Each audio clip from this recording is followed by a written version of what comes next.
What's up, everybody? I'm Thomas J. Bellezza, and welcome to the Right Mindset. Today, I have a guest, JM Celi, author extraordinaire, who has decided to join me and talk about the craft of writing, his process in general, and maybe even a little insight into his journey as an author with traditional publishing and self-publishing. What is up, JM? How's it going, good sir? Hey, it's going great. Thanks for having me on your show.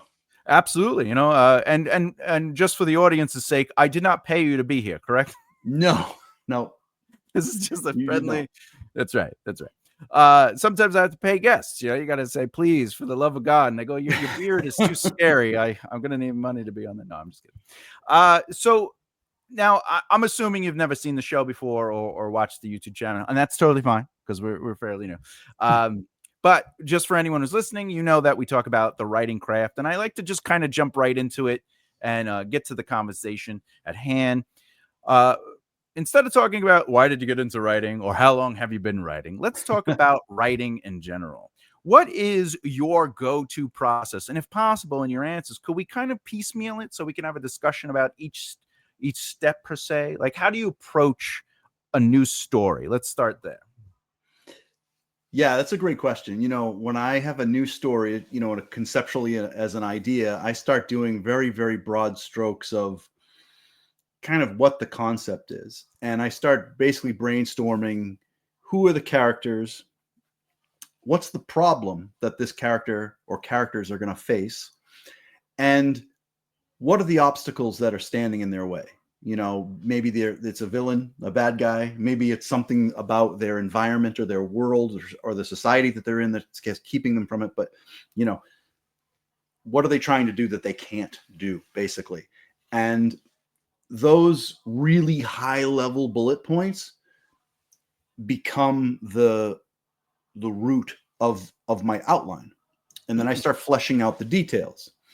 Okay. And as the outline starts growing and I start really filling in the pieces, then each Roman numeral basically turns into either a story beat or a chapter, depending on how I'm flowing along with things. So let's play with that for a little bit, because outline. What are they? Pantsers and outliners, and gardeners and architects, right? So, sure. Would you say you are strictly an outliner, or do you allow yourself to sort of kind of play with discovery while outlining itself? Or are you like, I came up with this, I don't know if I could change it. How do I work around it? Yeah, I am a bit of a plotter or a planner out of the gate, and then I sort of pants everything else that I haven't fleshed out. Yeah, I think that has to be true for everyone. Otherwise, your outline would be your manuscript. Yeah, right? Exactly. Yeah, like you're saying, like Thomas has to meet JM, but like how they meet is where you work on the page. That's the pantsing. Exactly. Exactly. Like I don't write my dialogue into my. I know some people will put dialogue in there. Yeah. Outline. There's nothing wrong with quote. Like a good solid line. You're like, well, I need to remember that. If you come up with something, he says this. That's great, but. Typically, I don't put things like dialogue. I just put a story beat, exactly like you said. This person needs to run into that person, and maybe that's a meet cute or a whatever it is, right? Yeah. But I flesh that out as in a pantsing kind of style, because I don't really want to work with a 20 to 30 page outline. I want to basically flesh out what I want to do, and then get to writing. Now, when you're working on your outline, I know this is a big issue for some people who are either starting as an outliner or they're scared to outline. So, as an outliner, I'm going to ask you, when do you know your outline's ready to be pushed aside and start the writing process?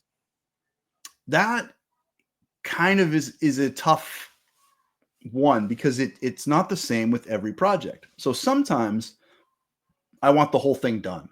I want all 3 acts done, fleshed out as best I can via the outline, and then I get to writing. Sometimes I am outlining and I kind of hit I don't want to say a wall, but I kind of get to a point where I'm not sure where the story is going to go. So then I say to myself, I really need to start writing and figure out where the story takes me. Then I'll know where I need to take it. And then I return to my outline. And the other thing I'll do too is I'll revise my outline if my pantsing took me in a different direction than I expected. If I like the new direction, I'll revise my outline. If I go back to my outline and I go, oops, I forgot to do that thing, Yeah. I'll revise my writing. So the two of them work in concert with one another.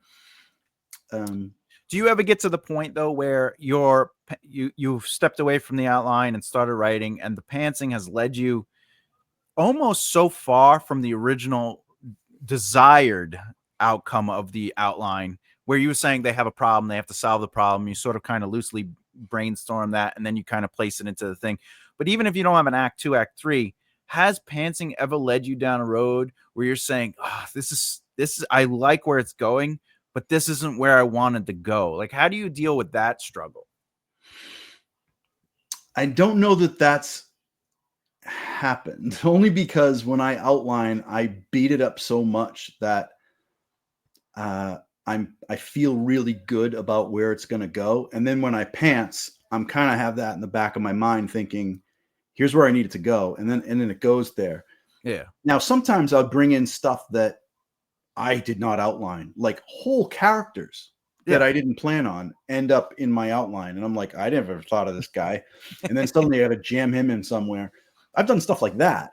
Yeah. But as far as like solid story beats, I haven't derailed myself in a way that I had to kind of make a choice to keep the original or keep the new. So you know where it's going to end, and you're like, I have to just get to this ending because this is the ending I want. And yeah. And now, I know that's not the same for everybody. Yeah, of course. And that's the whole point of the show, is to show that writing is a process, and it is not one size fits all. You know, no one has to be R.R. Martin just as much as no one has to be, you know, Nora Davis. You know, so, but when it comes to your characters, like I like that you said that sometimes a character will just come out, which might end up just being like a throwaway character. And then you're like, wait a minute. And there's like a line maybe of dialogue or a beat of information that kind of brings that character to life, and it makes you want to kind of go deeper with them. How do you play with those happy accidents? Oh, I embrace them. You know, because if it's working, then it's working. And if I'm enjoying writing it, then I feel like someone might enjoy reading it. So when I was working on The Unlife of Lisa Cooper, I had this scene where she was going to it was kind of a save the cat moment, except it was a dog. And I wanted to complicate things and make it so that she couldn't easily save this dog. And I had a nosy neighbor come by. This was not in my outline. And I'm like, oh, I just kind of, as I'm pantsing along, the dialogue that I end up writing for them hit it up. It went so well that I was like, I want to keep this guy around. I need him to be and then he became kind of this mortal friend of hers. Yeah. Because she's a vampire, but whatever. Yeah. And then I ended up, it was a happy accident that I kept. In some cases, I rip people out. Like I start off and I'm like, I got this person. And then I go so far and I realize this person only is good for 2 chapters. And then I got nothing to use with them. So I need to rethink and then rip out and rewrite. In this case, this character that was the happy accident, I ended up keeping for the entire book. And he's in the sequel. Oh, nice. So, look at that. Yeah. Now, when it does come to characters, though, when you're doing your outline, do you focus on character arcs during the outlining process, or do you like to kind of see where it goes through the writing process? Yeah, I do a little of both. So sometimes I have an idea of what I want to do. And sometimes as I'm fleshing things out, things kind of pop up. Mm-hmm. And I might embrace that and say, ooh, I like this kind of direction that things are going. I'm gonna, flesh this out a little bit more. And then like I said, I'll go back to my outline and update those things. But yeah, it's a combination of the two, I think. And that's always a great way to approach, especially that's what I try to tell people who are scared of outlining. It is still a discovery process. It is still a pantsing element, because figuring it out is the pantsing part. It's just so happens that you're outlining sort of these loose, broad beats. But when it comes to your characters, again, how deep do you go into secondary characters or tertiary characters when it comes to developing them not just as like a person, like a living person, in your case, the undead person, uh, but like, what is their arc? Do you allow them to have multiple plot lines, or do you like your stories to sort of be streamlined through the main characters? In my case, the POV is through the main character, so they don't the side characters in my case don't get a POV, but I want my side characters to have a life and a depth outside of the main character. So they have their own wants and goals, Mm-hmm. and those exist beyond, I'm just here to help the main character, So, and I think readers enjoy when a side character gets a win almost as much as when the main character gets a Oh win. yeah, So those are great little payoffs that you can give along the way without actually getting to your third act and giving the big climax. You can pay off a little side character win and be like, oh, good, I'm so happy for that guy, and those are fun. yeah. Now you were just saying basically the POV is through your main character, so I'm assuming you write in first person. Is that I correct? do. Yep. What did again? This is writers deal with, especially when they're starting out. They're like, "What do I write? Where do I write?" Yep. Did you choose first person because you're comfortable writing in that element, or do you write in first person because it fits the need in the narrative? How do you figure that out for yourself as an author? It's a little of both. I've done third person deep as well, which I like. I don't mind writing in the third person. But in the genre I write in, which is urban fantasy, two of my big influences were the Iron Druid series by Kevin Hearn and the Mercy Thompson series by Patricia Briggs. And in both Mhm. those cases, the main character is first person. So if I'm thinking of it in terms of like the genre, I kind of went with it. I made the choice of like, okay, third person deep or first person. That's the reason I chose first person. Because that's Um, traditional in urban fantasy, right? Through a that's female where I see protagonist. a lot of it. Yeah. Yeah. Um, Okay, so you outline you go with first person for some of your books, specifically the vampire series you have going on, and mhm. then once you start the writing process itself, uh, how do you approach your prose? Uh, well, I try to make the prose fit the the mood or the theme of what's sort of happening. Hmm. So I always try to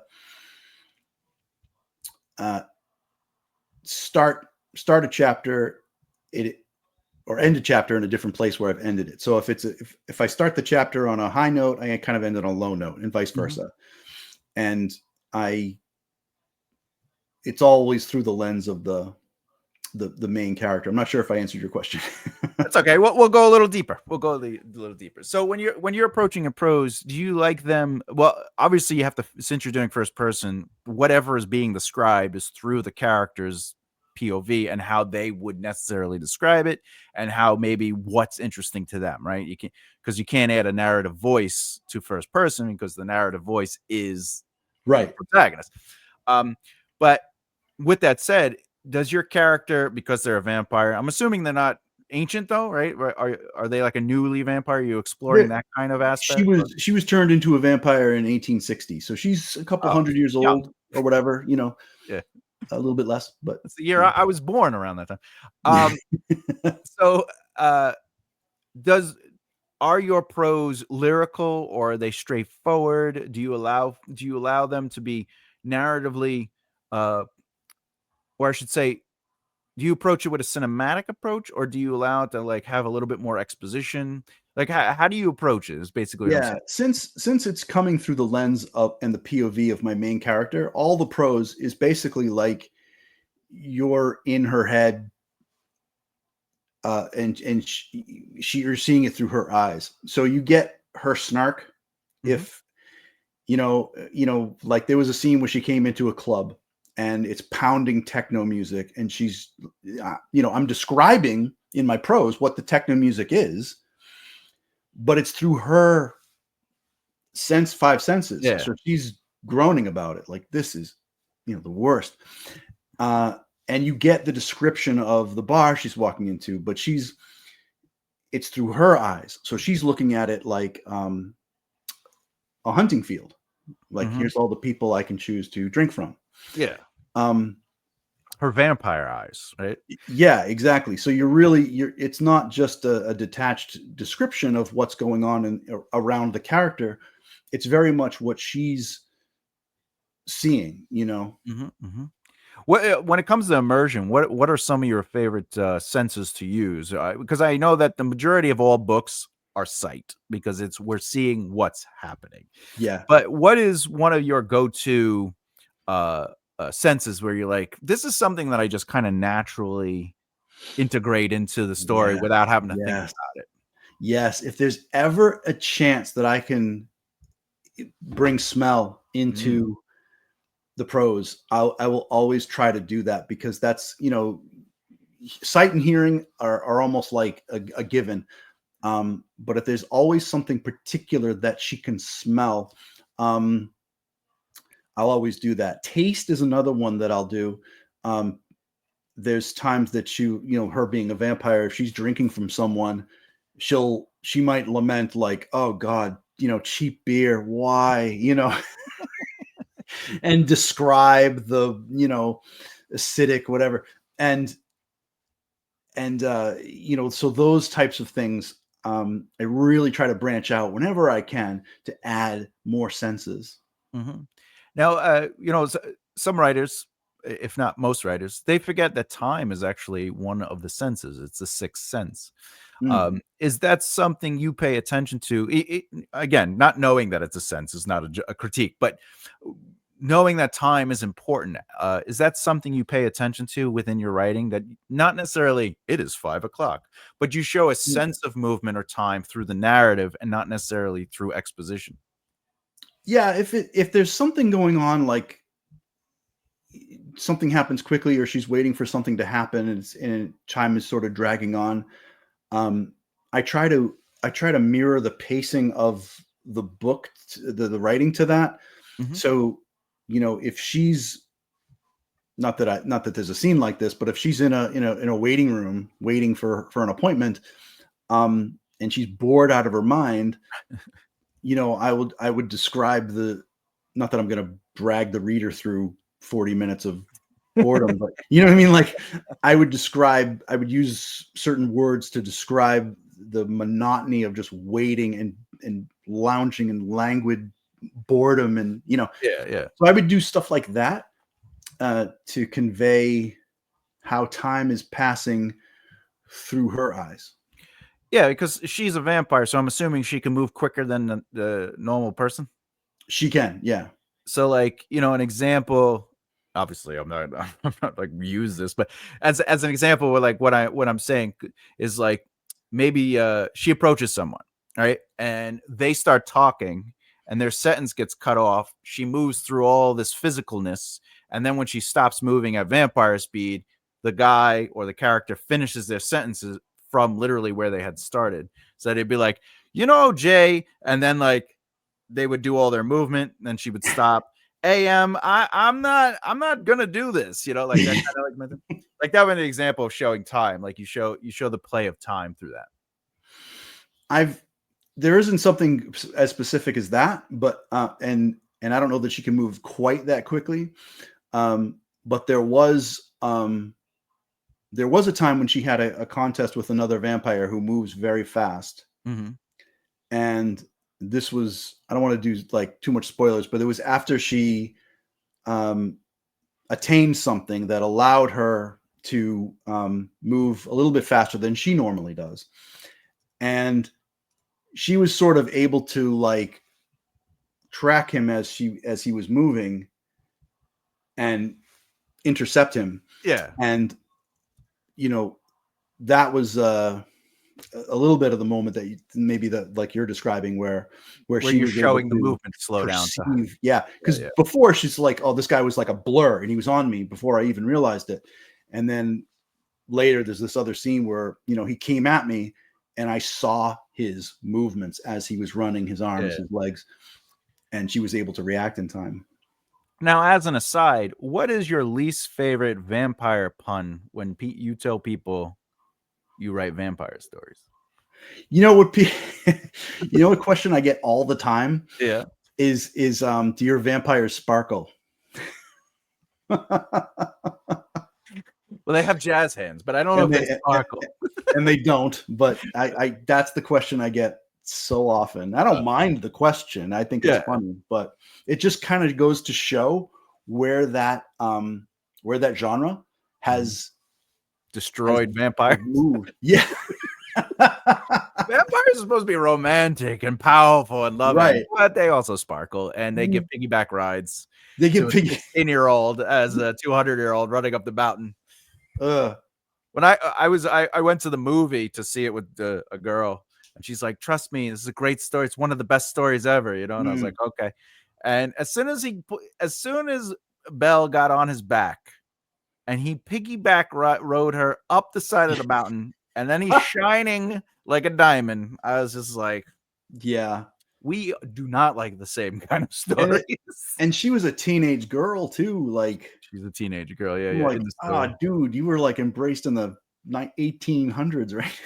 Yeah, because even if I was 16 and turned into a vampire and I was 200 years old, I'm not a 16-year-old. I'm a 200-year-old in a Yeah.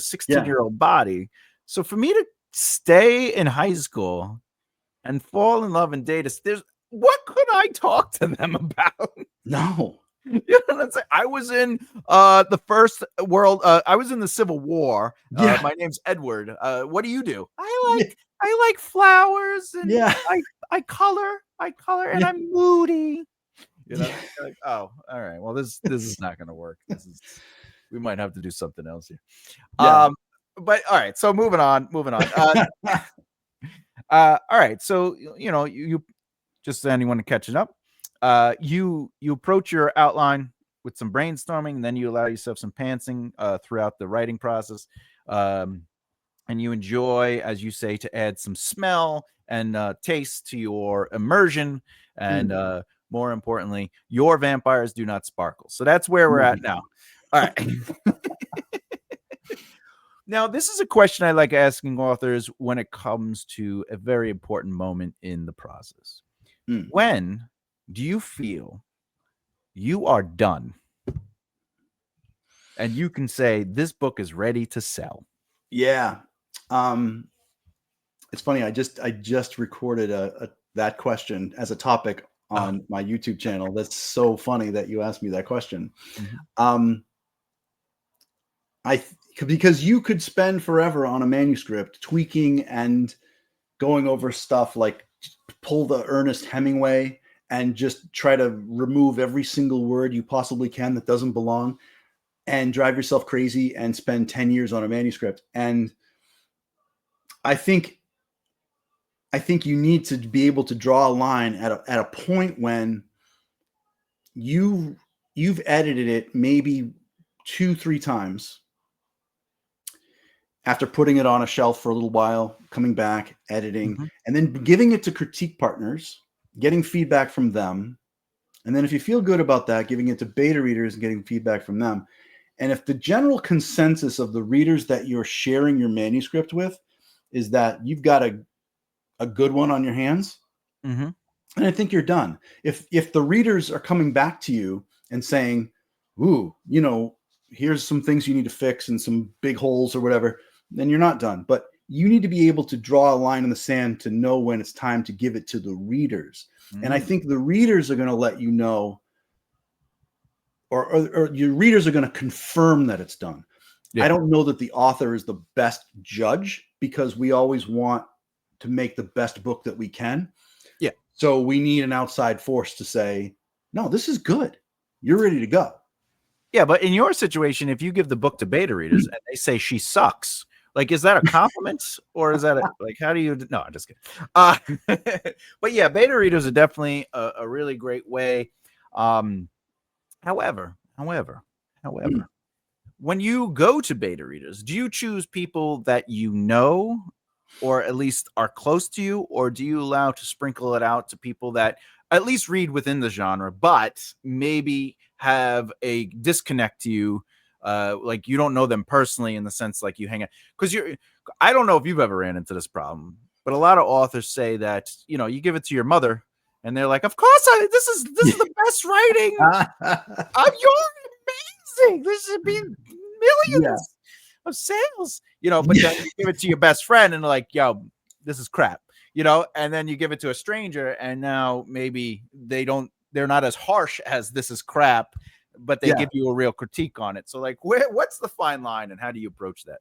That's a great question because, I'll always, if I have friends and family that want to be beta readers, I always let them go, I let them join in that, but I take their feedback with a grain of salt, knowing who they are in my life. Mm-hmm. But my target is to go after strangers, people that don't know me. Maybe they've read something I've written before. Maybe they haven't. Hopefully they haven't. Like completely fresh eyes, so that they're coming into this with no bias, no predetermined expectations. Those are the people that I give a little bit more weight to when they give me feedback. Mm-hmm. But it's funny because you mentioned friends. The one time that I got, and this was an old manuscript that I did that I never published, the worst feedback I got was from a friend. Ripped me apart. Yeah. And which was weird because the rest of the strangers that came to the table were like, this is great. Totally hooked. Love the story. This is great. I love the character. And my friend was like, this is terrible.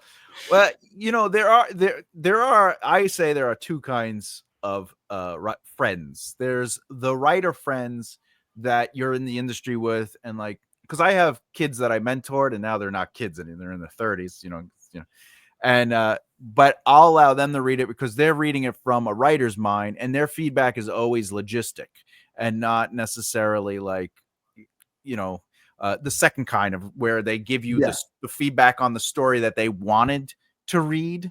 That makes sense. Like they're reading it and they go, what you should do, or it's better if that's not the feedback I'm looking for. I'm looking for what's the feedback on the story you're reading, not the story you want to read, because I'm not going to write that. And that I think that's a difficult line to play with is, who do I approach? Authors need to know how to maneuver through that, because the friend that I was talking about was exactly that type. He was the one saying, I hate that you did it this way. You should have done it this other way. And I'm like, that's not the story that I'm writing. Yeah. You should write your own story in which the character does that thing. And please just change the names. Do the story. That's, if I'm inspiring you to write the story. Well, like I have a really close friend, and one of their comments was like, "Oh, you should really go deeper with the sex and the eroticism." And I go, "Why?" And they're like, "Well, I like erotica." And I was like, "Oh, well, I'm writing epic fantasy." I have no problem with erotica, but he's like, "Yeah, but you have characters. They're intimate in the thing." I go, "Yeah, but there's a difference between intimate and like I don't need to explain the sheathing of the sword, and all these other entendre, right?" And they're like, "Oh yeah." So sometimes you got to make sure that your friends also like the style in which you're writing too. Otherwise, you're gonna write too. Like I wish there was more romance, and you're like, it's a murder mystery. Exactly. All right. So now, do you have your core beta readers though? Because you've written what 3 or 4 books at this point, right? The Wicked Wound of White Hill was your first one, or something like that. The Wicked Wound of Whitney Hill. Yeah. Oh, Whitney Hill. Yeah. Yeah. It's a little short. It's a 40-page short story. It's a companion little bit that goes with my first book. All right. But yeah, I have a short list of people that I can kind of call up and go, "Hey, do you want a beta for me?" Mm-hmm. And they do the same for me. I'm on their list, they're on mine. So we kind of have this small little community, which is great, but we're all rather chummy with each other. And once you get to that point, you kind of have to bring in the strangers again and so that they're a little bit more objective. So I do have a core some writer friends that help. I usually use those guys for critique partners more than the beta alpha readers. readers, like where it's Yeah. more Yep. logistic. Yeah. And those guys will come in and they'll hammer more on my prose and structure and more of the craft itself. They'll still respond and be like, "Oh, I love this part. That was awesome what you said." Yeah. They'll More still do sex. Yeah. But usually they'll say stuff like, "Ooh, watch the exposition here," or "Be careful of this," right? And I use them for this because they understand the craft. They're authors themselves. When I go betas, I still go out into the internet and cast my line out there and say, "Hey, I'm looking for beta readers," and I go into like Facebook groups that have beta readers, and a couple of Discord servers I belong to, looking for unknowns, basically. Speaking of beta readers, let's put yourself into a beta reader position, but let's also assume you have a beta reader. And so this question is a two-parter. What is it you're looking for from a beta reader? But also, what do you like to provide as a beta reader yourself? Usually the things that I'm looking for are the things I like to provide, which are detailed responses to the answers that I'm being asked, or the questions I'm being asked. Sorry. So if they want to know, what was what's your favorite scene, or was anything confusing, like all this kind of stuff, I want to be able to really flesh out precisely, not just what my favorite scene was, but why. Like what particular things about that scene really hit, struck a chord with me and made me happy, or really made me enjoy it, and call out, because that's so helpful to the author to understand what's landing and what's not, and why. Like, I think we've all had beta readers where you give them a little bit of thing and you ask them questions, and then they come back and they go, "No, this is fine. I liked it. Good. Yes." You can't really expand. Yeah. It's like, okay, you like my story. That's good. But I don't know why you liked my story. Yeah. What is it about the story? Yeah. My favorite is when you ask the question, was there anything confusing? And they respond, you go, "Well, I noticed that on the first sentence, it says, Thomas entered the room. Like, who's Thomas?" Yeah. Maybe you should have maybe you should write like a prologue, or like 3 chapters before this chapter that just explain who Thomas is. Yeah. I have noticed sometimes betas are impatient and they want to understand, like, I don't know who this is. I'm like, you need to keep reading. Yeah, it's literally page 1 of chapter it's a 1. Book. Yeah, things unfold, I assure you. Yeah, I promise you'll find out more later. Yeah, but why can't you just have a page of exposition that explains everything, like their work schedule, how many parents are still, Yeah. You're like, but that's not the story I'm telling. Like, Yeah. However, if you're getting like why are they getting away with X, Y, and Z? Then you're like, maybe that's something. Like why is there no consequence? There should be always a good and bad consequence that comes from any, the cause and effect element of story. That's definitely important. But sometimes you get these responses. I would almost say yes and no's are better than the who is this Thomas? Yes. Yeah. You're like, what's going on?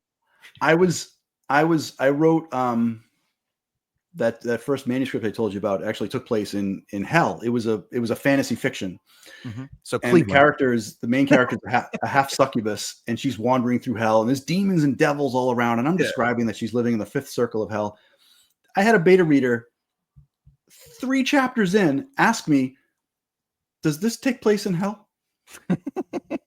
And I had to be like, it was unclear. Like, I had to really, because I don't want to dismiss any feedback, but at the same time, I'm thinking, how do you not know? Like, chapter 1, I'm describing. Yeah. Chapter 1's called the 5th level of hell. Yeah. like her succubus mother comes in and berates her because she's useless because she can't reap souls. Does this take place in hell? Satan's not going to enjoy this. I'm just saying. Who's this Satin character? Yeah. Satin.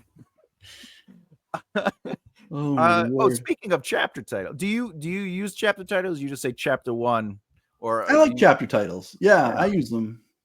How do you use them? That's the question. That's the rub. How do you use them? They're little nuggets. I try to do them. It's a balance, right? Because I want to give them a little nugget of what it is, without giving away what's going to happen. So like a chapter might be like the main character will not die. Yeah, the murderer discovered. Like mystery solved. Chris is the murderer. Yeah. Imagine that. Oh my god. Do you allow it to be informative as well, or do you just like to have it have a connection to the theme of the chapter? I think either or. If I can pull off both and have it be informative and thematic, then that's a big win. Oh yeah. But I can't always come up with them, to hit both. Yeah. So I try for one or the other. But sometimes you get lucky, and that's the good thing. Yeah. Or it's a snippet of a choice piece of dialogue that they hit later on. Yeah. And that's always not in quotes, but just like this kind of non sequitur. You're like, what does that mean? And then you read along, and then someone actually says it as part of this longer bit of dialogue, and you're like, oh, yeah. Okay, this is what this is. Okay. So the chapter title might be like, "Don't eat Mexican." Yes. Then you realize somebody has diarrhea in this chapter. Yeah. All right. So let's kind of move on to all three of your books have been self-published, correct? That's right. Yes. Now, we don't always choose to go to self-publish because sometimes the trad direction is influenced by many things, some of which could be because of craft or timing or desires or whatever the publisher or agents are looking for. What persuaded you to go the self-publishing route over the traditional publishing route?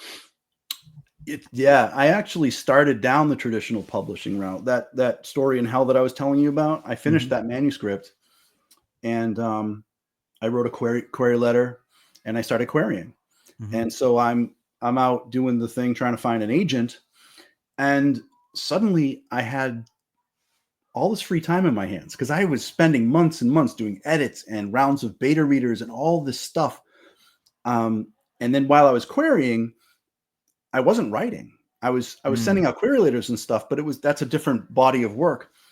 And I sort of had this itch to scratch a little bit more. And at the time, you may have heard of this thing called Kindle Vella. Oh yeah. That it's Amazon has since killed it, but it's this serialized, for those that don't know, it's a serialized storytelling platform on KDP publishing. And I was curious about it and I wanted to try it out. So I started writing a story on the Kindle Vella platform. And this was my first vampire story. And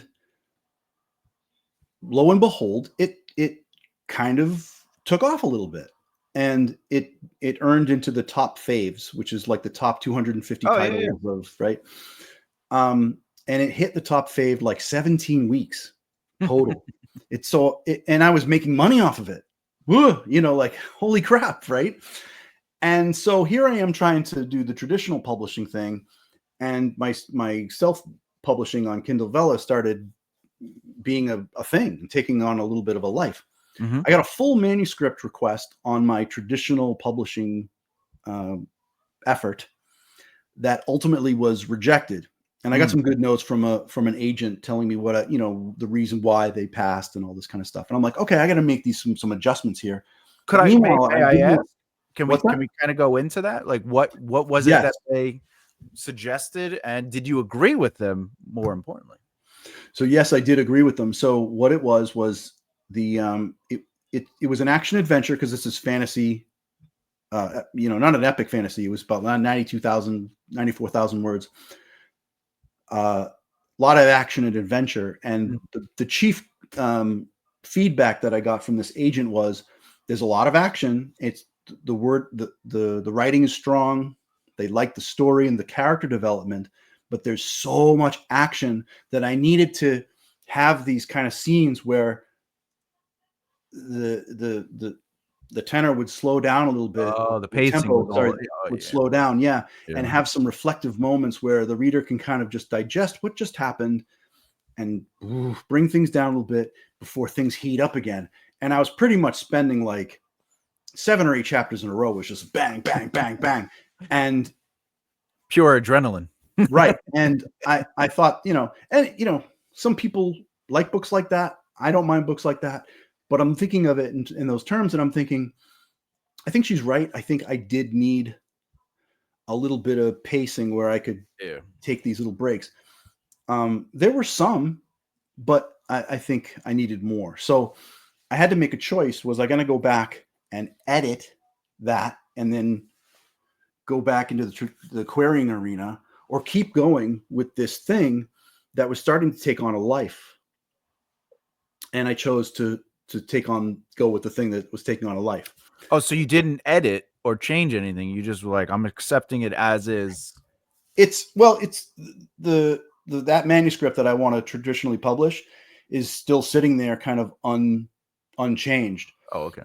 I one day I want to bring it out and do those things, but I haven't devoted the time to it yet because of the sort of snowball effect of my self-publishing, efforts, which was starting to make me a little bit of money, not like crazy money. It's not like I can quit my job or anything, but it was starting to become a thing. And I'm like, I want to see where this leads. I want to see where I can take this. So I eventually pulled out of Kindle Vella and took all those episodes and put them into a book. Yeah. And that was that first book Yeah. And now I'm writing a sequel to it, and that's kind of going to be my self-publishing life. But I do want to return to the traditional publishing. I want to bring back that first manuscript that we talked about. Plus, I have a completely new idea that I want to traditionally publish as well. So, now I get a lot of iron. Yeah, a lot of iron's just everywhere. There's nothing wrong with that though. I like asking authors this question, like, why do you want to traditionally publish, and what do you think what do you think the complications or the difficulty is in either traditionally publishing or self-publishing? I think with traditional publishing, you have this sort of, and I'm only regurgitating what I've heard. So, well, first, like, why do you want to go traditionally published? Let's answer that question first, because that was a two-parter. But what is your desire, like in your mind as an author? You're like, I want to go traditionally publishing, but like, what's your motivation? what's your character motivation for this? I would like to go traditionally published. I think I'll have to be brutally honest, and a little bit of it is validation, right? Oh, okay. Because it feels like if you traditionally publish, then you've found an agent, and that agent, this unbiased person who doesn't know you from anybody, says, yes, I think you have a book that a publisher will want. And then you go on sub, and then hopefully a publisher will find you and say, yes, this is a book that I want. And they believe in it so much that they'll pay you in advance. There's something very validating about that, where you kind of someone to say, this we like it so much that we're gonna take this chance on you, type of a thing. But what if it has nothing to do with your craft, and they're just like, well, you're a dude, and we're looking to elevate, maybe female voices. Like, how do you navigate something like that when it has nothing to do with your craft? So it's not about validation in that sense. It could also be market. They could just be like, well, we're not looking for action right now, because right now, fantasy romance is really big.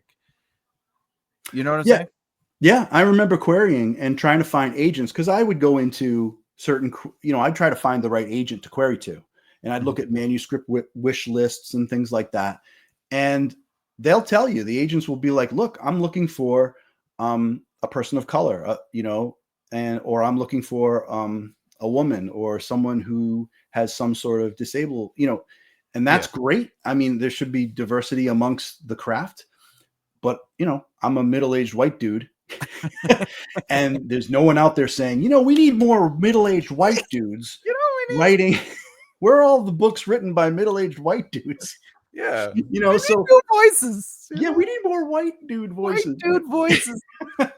And that's I get that. That's fine, but I have to kind of say, okay, this person's probably gonna not go for me because they're not looking for that. So well, let me ask you a question. Here's an interesting question. Okay. Yeah. We're gonna be playing a little brain game here, right? Little thought exercise.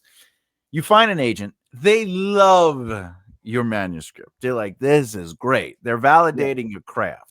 But then they say, look, we're looking for LGBTQ authors, right?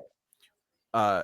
And they go, but I really want to represent you. And they say, would you be willing to date a man just in the public eye to help me so we could sell this book? Yeah. Would you go? How do you approach that? And would that be the validation you're looking for, or do you just need the first? Well, first of all, that sounds like a great idea for a rom-com. That is a great idea for a rom-com. I mean, no. I mean, I'm But married. you're gonna get published. Yeah.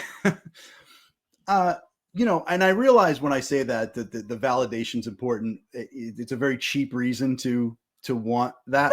No, we're just playing around because I know all authors, obviously we want validation. We're artists, like, yeah.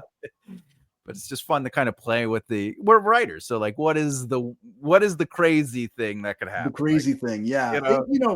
I could see, a publisher saying, can you add this element into your book to satisfy, whatever, because we're looking for this sort of diversity, and I'd be open to it. I'd be like, sure, you want.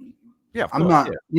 I try to put a lot of diversity into my books anyway because I want, especially now where I'm writing in urban fantasy. I mean, you go into a city and there's just people. They're all types of people, and I want my books to represent life.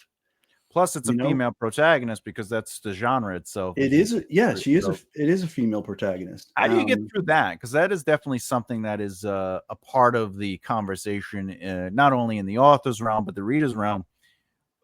You're writing a quote unquote female character. I don't believe we write male and female characters. That's something I'm very vocal about on this channel. I feel we write positions and motivations and desires and dreams, and then it just so happens we are because I have two other brothers and we grew up in the same household, and none of us we're not alike. We have different desires and dreams, so it's not, being men had nothing to do with that, you know what I'm saying? Like, it was just it's the things how we look at it, but that doesn't mean that my opinion is 100% true. It's just that's how I approach it. But there is a conversation out there saying, because you are a middle-aged white male and you're writing a character that's 200 something years old, but like, how do you approach that, and how do you deal with any of the feedback that has to do with, hey, this is a girl? Yeah. There's a couple of, first of all, I have, there's women in my life. I'm married. I have, my mom, my aunts, I have cousins and friends, and if you pay attention to, we're all just people. First of all, I totally agree with you that we're just writing people. Yeah. But if I'm trying to write something that's, feminine, I guess, then I'm really just regurgitating either something I've heard someone say, or someone do, like someone, you just, the things that are that matter to them, or, I try to just be observant and pay attention to those things and see if what I can insert into her. Of course. Yeah. And that's interesting. Like, I mean, the way we are slowly changing our perspective on the idea of just gender in itself. But when you said feminine, like that would be the construct, right? Masculine, feminine. Like, what is feminine? Like, oh, if I play with dolls, I'm feminine. Does Yeah, that mean no, it just means I'm playing with dolls, right? it's Or if subjective. it's Yeah, subjective, yeah. yeah, But the argument I like to bring up, and obviously if you're uncomfortable with the subject, we could always move on. But the topic I like to bring up is like when Disney is writing a movie, right? mm, And their characters are cats and dogs or mice or sure, ants. Like, we'll never be in the head of an ant, right? But they're not writing ants. They're writing characters. They're writing these positions and motivations and desires and arcs and like yep, the themes and learning. And that's always where I like to sort of kind of pivot the debate on, well, you're not allowed to write XYZ because you're, ABC. And it's like, right, yeah, but at the end of the day, that's why I tell everyone, even in my epic fantasy, they're on a different planet. So they're aliens. right. So I don't have diversity in the sense of like, there are no humans. Exactly. Like that's why, write what you know doesn't really, Makes sense. I'm not crazy about write what you know. It's Yeah. I mean, but you do know human condition and you can write the human. I think I would say that is the stronger version of that statement than when people are like, write what you know and don't touch anything and they're basing it on your exterior and not necessarily your interior, But if you were going to go like the Disney thing and write, my main character is an ant, write what you know is like, I'm going to have to get very creative here, Yeah. But no, I totally agree. I mean, you need to, we're writing experiences and feelings and motivations, and the characters are just the gender becomes almost agnostic at that point. And I think I think I had one scene. I remember she was getting ready for a date and she's trying to pick out what to wear. And all I really did for that scene was took what my wife goes through, where she's rifling through a closet and kind of going, I don't know. What about this? Should I get this? But then if I wear this, then I need these other things, and I just kind of like, bang, and because I don't go through that, when she's like, we're going out. I'm like, okay, sure. I'm ready. Where she puts more thought and care into her outfit than I do. But that to me as a writer is the interesting part. It's not that she is going through the outfits. There's something else going on that is the thing we can connect to. Right? Exactly. There's an anxiety to that. Maybe there's a desire to look good. Guys want to look good, right? Yeah. Like, so, when we you hit it exactly that, because in the case of her, she's like, God, I haven't been on a date in 80 years. What do I like? She had that anxiety. It was attached to that moment where she's like, that's why what she was wearing really mattered to her. And I gave the readers a reason to understand that. Yeah, because it's not the fact that she is quote unquote a woman and that she's trying to go through outfits and it's taking her longer. There's something truthful there that is deeper than the act. And guys can do that with something else, but they have the anxieties. But there was I got hired once to write a screenplay. A woman came to me and she's like, look, everybody I've talked to says I got to hire you to do this. And I was like, great, let's talk about the story. And she's telling me about it. And it's 4 POV women characters. And one of the couple is lesbians. And I'm like, are you sure you want me to write this? Because like, I know how the industry is, because I come from film and television stuff and also long form narrative. But and she's like, no, everybody's like, you're the guy. And I was like, all right, fine. So I wrote it and I gave it to her, and then she let a bunch of her friends read it, who are girls, and they just love this. They were like, this is really good. Everything's great, right? But she didn't tell them a guy wrote it. So then when she told them a guy wrote it, they didn't believe her. Because they're like, how? He got to. So then she asked me, like, how did I understand these things? I go, well, you have a character who's depressed. So I'm not writing them as a woman or a guy. There's somebody who's dealing with depression. Two people Yeah. are in a lesbian relationship. I'm not writing lesbians. I'm writing two people who desperately love each other and Yeah. are supportive in a marriage. Right. And I just kept explaining. She's like, yeah, it really, I mean, it shows. It's on the page.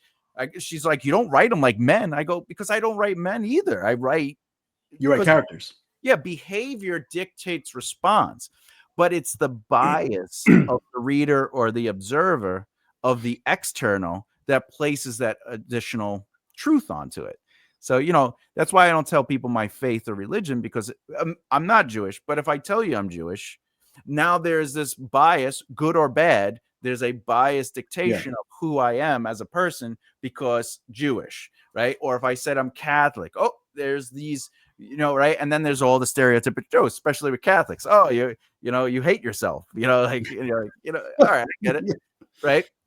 Or I am Sicilian, but I'm not, like, I don't act like a Sicilian. I'm not in the mafia. I don't Exactly. have, but if I say I'm Sicilian or Italian, there's all these stereotypes with it, right? Yep. I'm with you on that one. Yeah. So the way to get around that is, that the moment you make a character a woman or a black woman or maybe a Jewish black woman, let's go even deeper into the mythology of it, right? Right off the bat, before you even get into the truth of it, if you tell somebody, yeah, my main character is a Jewish black woman, before they see the story unfold, they have the bias already. And they're like, oh, you shouldn't be writing that. You're a dude, right? But if you see the characters unfold on the page, then it doesn't matter. There was this one comment or a conversation I had with an author, and I'd love to hear your thoughts on this. They were saying that, when they read a book, they want to know more about the physicality of the character. Like, what's their skin tone? Are they a guy or a girl? What's, all these things. What's their face? And I go, why? And they're like, well, because I want to picture them in my head. So my pushback on that is like, yeah, but what if you can see the character behave on the page, and then whatever you see the character as physically, that's the gift of being a reader. Because in reality, like, imagine I cast my book into a movie. No one's going to look like what I think they look like. No. Right. So what are your thoughts on that sort of like approach to writing, where it's like, well, it's not, why do we have to describe that their nationality or describe their whatever? Yeah, I love giving readers only small tidbits of descriptions. Mm-hmm. I'm not narratively important ones, right? Yeah, well, yeah. I mean, I think because it's not, I don't really, it doesn't really matter to me how they picture a character of mine. If I give them like a little tidbit of information and they picture him or her different than I do, then who cares? It's not crucial to the story.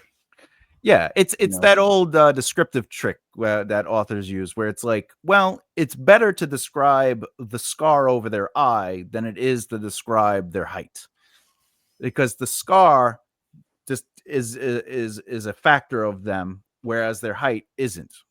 Yeah. You know what I'm saying? Like, what gives them character is more important to describe than being like, oh, they stood next to each other. One was 5'9", the other 5'10".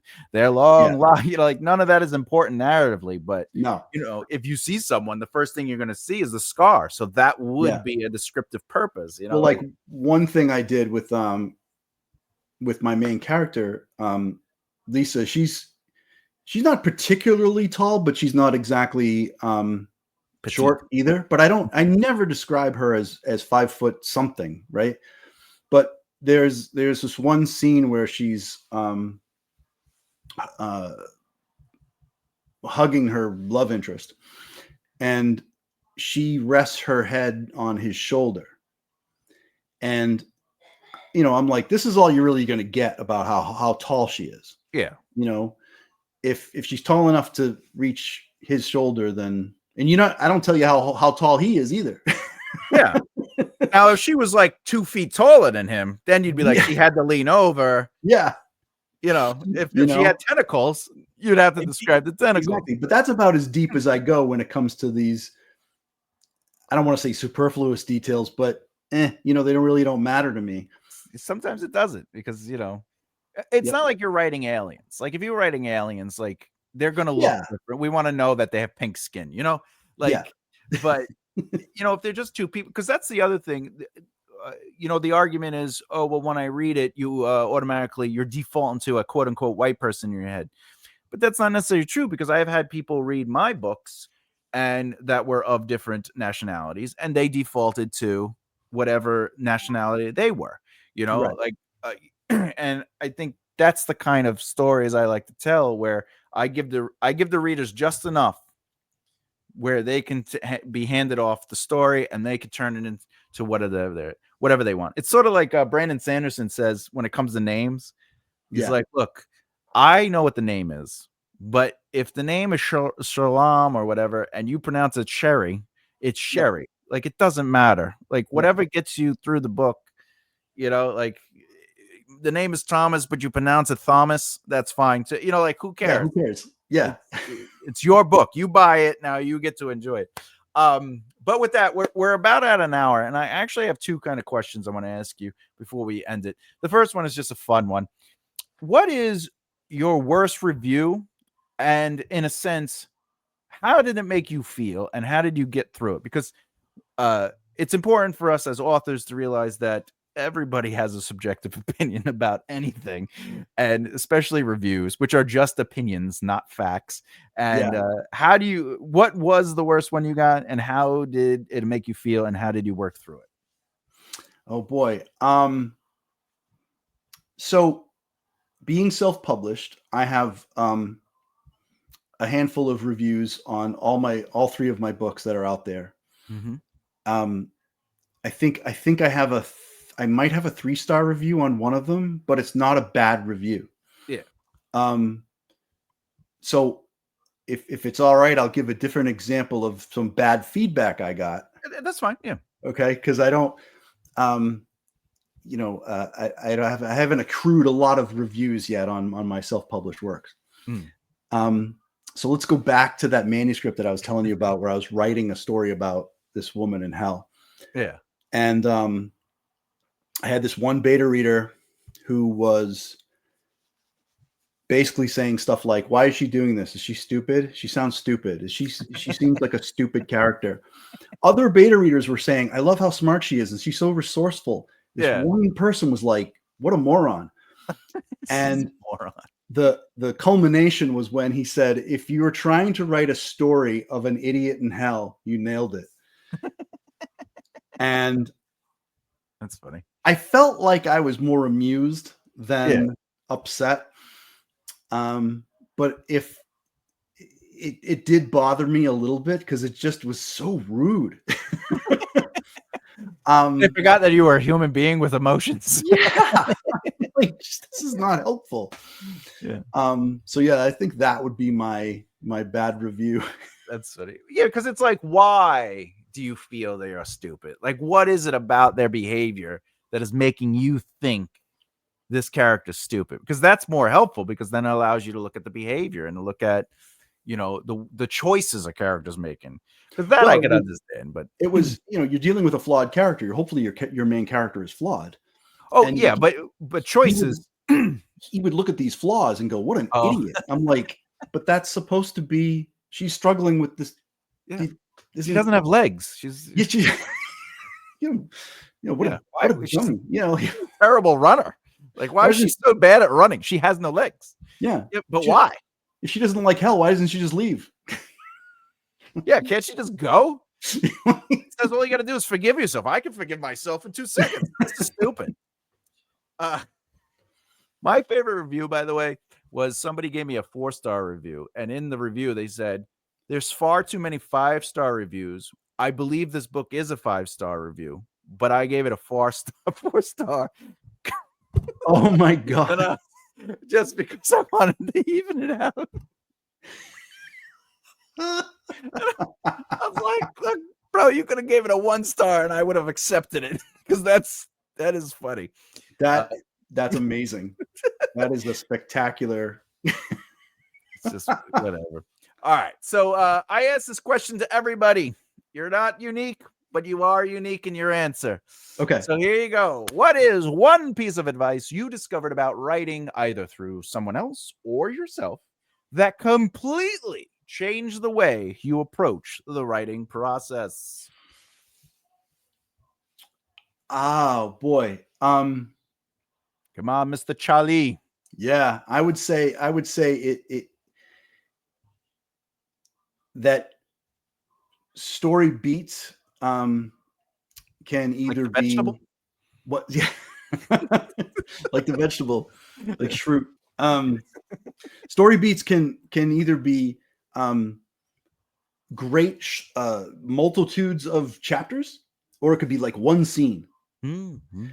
And when you start looking at something like Saves the Cat Writes a Novel, where I was like concentrating on like beats and trying to equate them to chapters and saying, well, then this happens, then this happens, and this happens, which is not the right way to write. It should be this happens and so and so, right? But this is right. This was my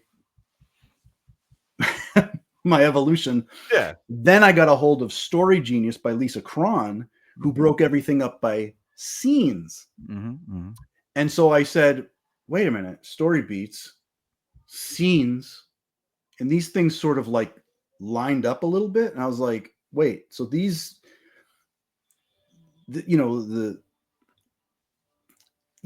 trying to think of an example of a beat, like the inciting incident could be one scene, it could be an entire chapter. The breaking point of your main character could be multiple chapters. The wallow, whatever beat you want to call it, or one scene. It didn't matter. Like things needed to be as long as you need them to be. Yeah. And so suddenly I felt very free of things like chapters and scenes, and I just could write without restriction. As long as they need to be. And I stopped worrying about things like word counts too when that happened too, because I was like, oh well, shit. What if I don't get this many thousand words? And it's like, so what? Maybe it's a novella, and that's okay. So I was, those kind of shackles lifted off of me when I realized that the story was not going to be restrained to chapters and scenes. So if just so I could clarify, so your change is basically beforehand, you did focus and almost in a way were concerned with how long a chapter is, how long the book's going to be, what's going to go here. Like, when does this come? Where's the 12% part for the inciting? It's like, yeah, exactly. I was looking at that kind of stuff and thinking, oh boy, I really need to get to the part where this is supposed to happen. And putting all this undue pressure on myself. And instead now you're like, I'm just going to write. Right.